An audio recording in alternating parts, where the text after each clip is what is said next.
من جاء بالحسنة فله خير منها. Ya, terkadang ya seorang muslim itu sangat apa? Sangat miskin, tidak memiliki sifat ini. Sifat ini kadang-kadang hilang di antara sesama kaum muslimin. Ya. Kadang-kadang begitu mudah dalam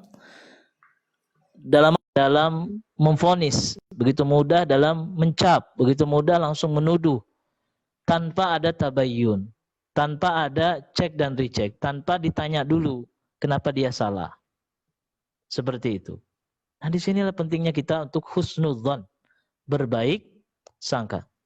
Wa an yujriya ahkamahu, dan menetapkan hukum kepadanya, fihim, kepada kaum muslimin, ala zahir, pada hal-hal yang nampak saja.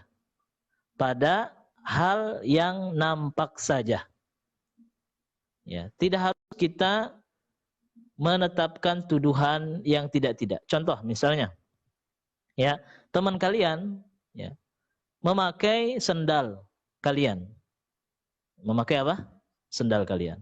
Kalian tahu dan tangkap, ya, kalian menangkap teman kalian sedang memakai sendal kalian. Jangan kita langsung memvonis dia sebagai pencuri, dia sebagai ini. Ketika kita cek dan recheck, tabayyun, ajak ngobrol, kita tanya, kamu kenapa pakai sendal saya?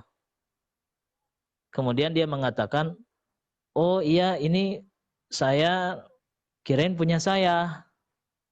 Maka kita cukup menghukum atas apa yang keluar dari pernyataannya saja, tanpa harus kita lebih jauh, dusta kamu, bohong kamu. Padahal kita belum punya bukti bahwa dia berbohong. Dia berbohong atau tidaknya kan kita tidak tahu, betul tidak? Ya, cukup kita menghukumi apa yang keluar dari ucapannya. Misalnya dia, oh saya maaf salah pakai. Ya udah cukup, tidak harus apa? Tidak harus menuduh lebih jauh. Tidak harus kita mengatakan, bohong kamu, dalam hati misalnya.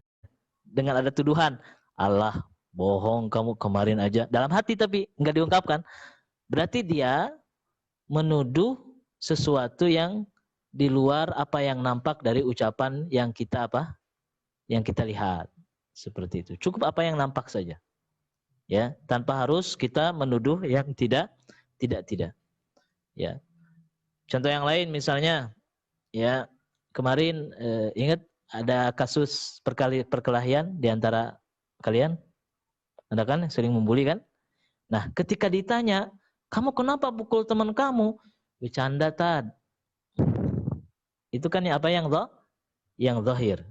Kalau kita belum punya bukti dia itu berbohong, kita belum punya bukti bahwa dia itu main-main, maka cukup menghukum apa yang keluar dari ucapannya. Dia memang bercanda, tapi bercandanya berlebihan. Nah, cukup itu yang kita hukum.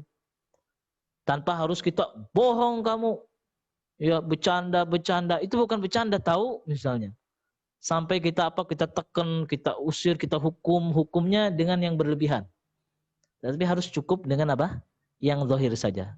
Selama kita belum punya bukti yang lebih jauh bahwa dia itu berbohong. Kecuali kita punya bukti bahwa dia berbohong, bukti bahwa dia berdusta, baru kita sampaikan.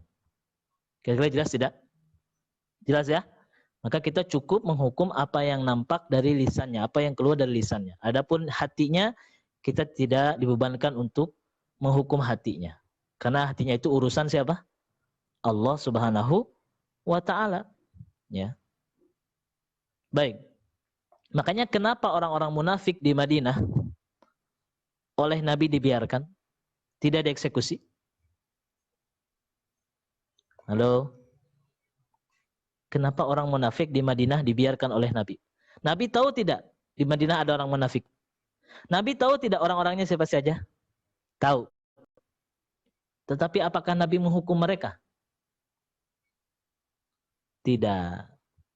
Padahal sisi kemunafikan mana yang lebih bahaya, orang kafir atau orang munafik? Orang munafik lebih berbahaya. Tapi kenapa Rasulullah SAW membiarkan orang munafik? Karena mereka secara zahir masih disebut sebagai orang Islam. Maka Nabi menghukumi yang nampak dari mereka. Mereka suka sholat, mereka masih sholat, mereka masih puasa, mereka masih ngaji, mereka masih hadir dalam majelis Rasulullah. Maka itu yang dihukumi yang nampak saja. Adapun hati mereka ingkar, kufur, dusta, benci kepada agama, benci kepada Islam, benci kepada Rasulullah, bahkan memusuhi Rasulullah, itu bukan kewajiban Rasul untuk menghukumi hal itu. Karena itu masih dalam hati mereka. Paham tidak? Kecuali permusuhan kebencian itu telah nampak dalam diri mereka. Seperti orang kafir. Kan orang kafir nampak atau tidak kebenciannya? Nampak. Kalau orang kafir memerangi kaum muslimin, kan begitu. Memerangi kaum, maka sikapnya pun diperangi lagi, betul tidak? Diperangi lagi. Tetapi orang munafik, apakah mereka menampakkan permusuhannya dalam bentuk sikap? Tidak.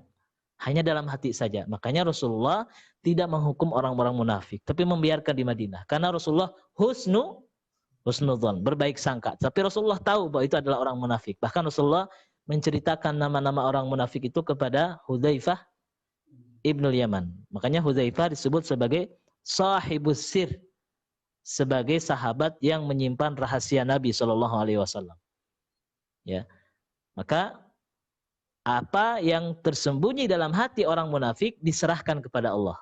Biar Allah yang mengurusnya. Biar Allah yang menghukum orang-orang munafik. Kira-kira jelas tidak? Jelas ya?